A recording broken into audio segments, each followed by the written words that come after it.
And over in Wall Street, the U.S. stocks index futures jumped ahead of Friday's open as investors geared up for another batch of corporate earnings.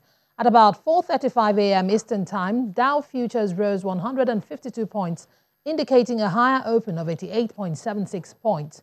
Futures on the S&P 500 were pointing to a positive open of 9.27 points, while the Nasdaq futures popped, signaling an open of 29.45 points up. As another week draws to a close, a number of fresh company earnings will be keeping investors busy.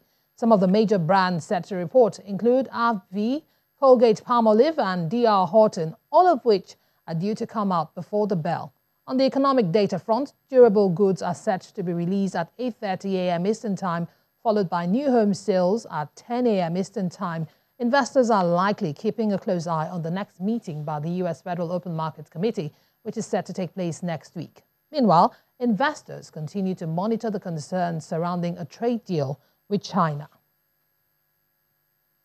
Away from the markets, Rwandan president and the outgoing leader of the African Union, Paul Kagame, has been speaking on the need for the incoming leader of the African Union, the Egyptian president Abdel Fattah Alsisi, to keep Africa united.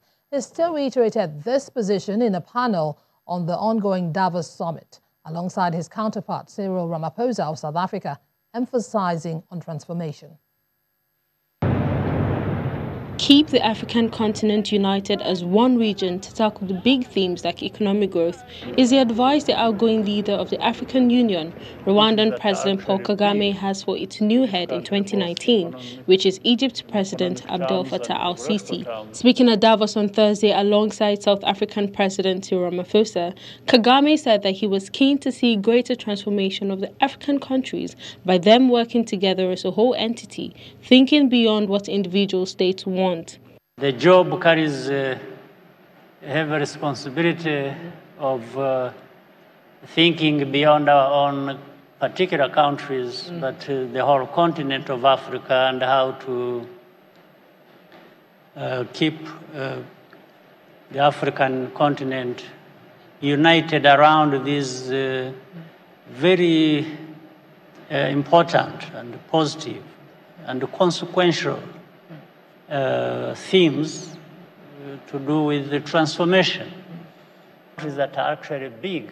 Ramaphosa praised Kagame's leadership. He spoke of the big drive the South African government is embarking on to train young people from an early age to spread the digital era. We're soon going to be embarking on a massive drive to ensure that we train our young people. We've got almost, I would say, about 14 million young people in either primary schools as well as in colleges and universities. We want to spread the digital education through to all of them, and even ensure that on a progressive basis we give them these devices that are going to enable them to get better trained. Countries that are actually big. The South African president has made shoring up ailing state firms like power company Eskom a priority since replacing Jacob Zuma as president in February, but progress has been slow because of severe fiscal constraints. He also has to deal with divisions in the African National Congress over how to manage the economy and trade unions which want to avoid layoffs. Countries that are actually big. Ramaphosa told the World Economic Forum in Davos this week that his government would release Eskom's turnaround plan in the next few weeks. Imagine Africa leapfrogging